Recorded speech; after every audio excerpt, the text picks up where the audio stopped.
North Korea is threatening to halt the denuclearization process. The Kim regime taking issue with the administration's support of international sanctions impacting the country. Bill Richardson, former U.S. ambassador to the UN and former governor of New Mexico, joins me now. Thank you so much for talking to us. And, you know, North Korea is saying in a statement that the U.S. is clinging to a, quote, outdated acting script by basically imposing these sanctions before it denuclearizes. What's your take? Well, this is traditional North Korean negotiating strategy. It's bluster. They know negotiations are going to continue. The North Koreans want their own position known, and that is that they want sanctions before any denuclearization steps take place. They want their position basically heard, and that's what they're doing. They're positioning themselves for negotiations that are happening. This morning, for instance, I just talked to a group of coalition of families on the remains of our soldiers from North Korea.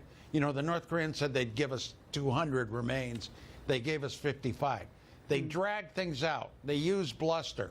The good thing, Julie, about what I noticed in the statement is they kind of went after the Secretary of State. High officials are not helping with their negotiating strategy, but they said something nice about President Trump. Not in the spirit of President Trump. Yeah. So they're gaming, they're positioning.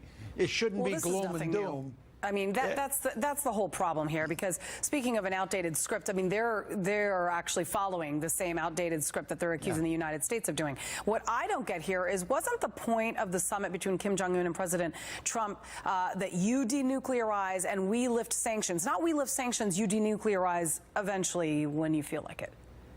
Well, the issue, Julie, is who goes first. And I think we made a mistake by saying to the North Koreans, we're going to go first. We're going to stop our military exercises with South Korea.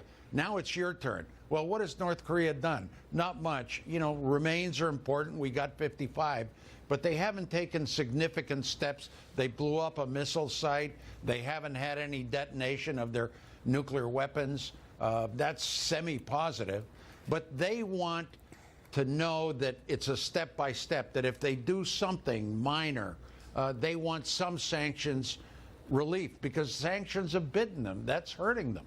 Okay, so then following the summit, here we are today, U.S. intelligence officials saying that they believe that North Korea was deceiving the U.S. and bolstering production for nuclear weapons at multiple secret sites in recent months.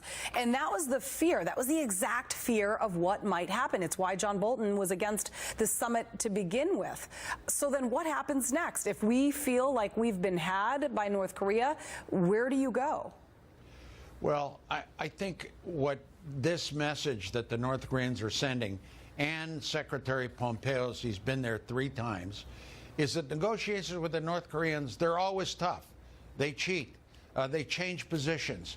They're positioning themselves for advantage. They want sanctions lifted before they take significant steps. So the message is, we got to keep going. It's that important for the international community, for our interests, our troops, our alliances with Japan and South Korea. But just know that what the president came out with, a complete denuclearization in North Korea, that's not going to happen. This is going to be tough. They're tough like they were with the Clinton administration, with the Bush administration.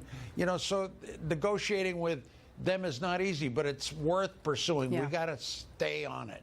Yeah, all right. And I believe the president intends on doing just that. Bill Richardson, thank you so much.